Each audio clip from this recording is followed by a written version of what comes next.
ఎట్టి పరిస్థితుల్లో 9 రోజులు మాత్రమే చేయాలి వినాయక చవితి.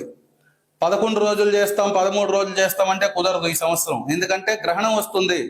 ఎవరో చెప్పారు, మేము పూర్వకాలం నుంచి ఇలాగే చేస్తున్నాం, ఈ పద్ధతిగా చేస్తామంటే కుదరదు. ఈ సంవత్సరం ఖచ్చితంగా 9 రోజులే చేయాలి. 9 రోజుల మించి ఒక్క రోజు కూడా ఉంచుకోవడానికి పనికిరాదు. ఎందుకంటే గ్రహణం వస్తుంది.